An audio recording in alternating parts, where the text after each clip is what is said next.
Hi, I'm Derek with HPC, and I want to show you our camping setup. Right here we have our new Trailblazer, and for this race season, Oupes was nice enough to sponsor us. We've been using this Oupes Mega 2 power station, and we've had great results so far. So not only can it power our van, but it can power our fleet of bikes for a whole race week.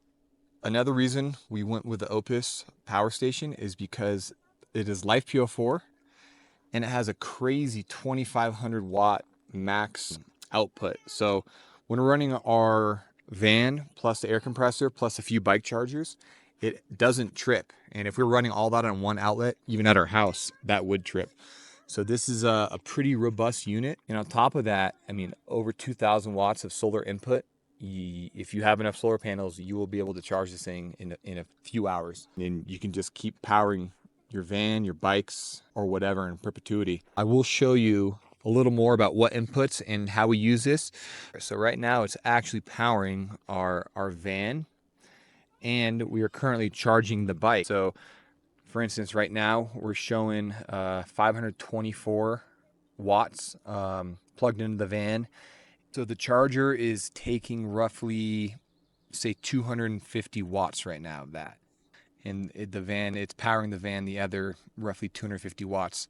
So the shore power is actually really cool because it is, not only is the van running on it, but it is charging the house batteries and the e-bike. So I recommend the cycle satiator because if you have multiple of these, you can program them for different power levels without ever going on the grid. So we're super stoked. I'll show you some more about the inputs, but we've had great success so far. Let's take a look at some of the outputs it has. So right here we have a 12 volt 30 amp Anderson connector. You have the two PD 100 watt outputs, these USB 3.0 quick chargers. And we have the 4 20 amp max outlets down here. You got the cigarette 12 volt, two looks like DC 5.5 12 volt 10 amp outputs. This is where I'm plugged into the van, 30 amp max shore power. And then if you go over here, this is where your solar charger is. So you got the 12 volt to 150 volt DC input. This is where you charge it with just the regular outlet at home. This is the overload protection you'd have to switch. Haven't had to use that yet. But you can see right here on the cycle satiator, we are charging at 4.6 amps.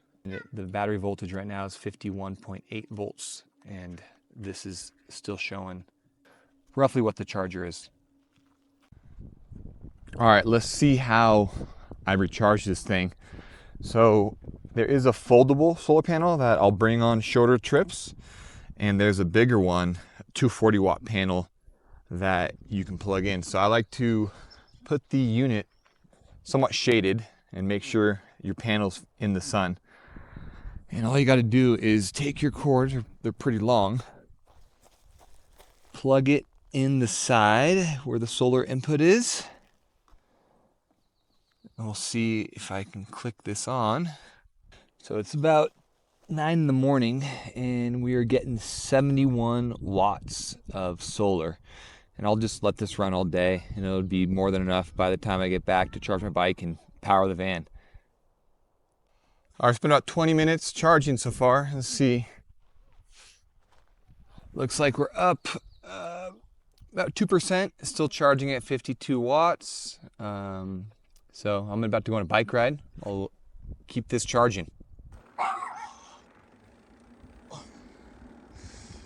So even just riding around the campsite like this, it's nice just being off grid. So I don't need to plug in, especially with the solar panels. I can be out here for weeks on end if I wanted to. Because the battery is relatively small compared to something like a Suron or an e-moto. Solar charging is way more than capable of keeping this thing afloat for my whole camping trip.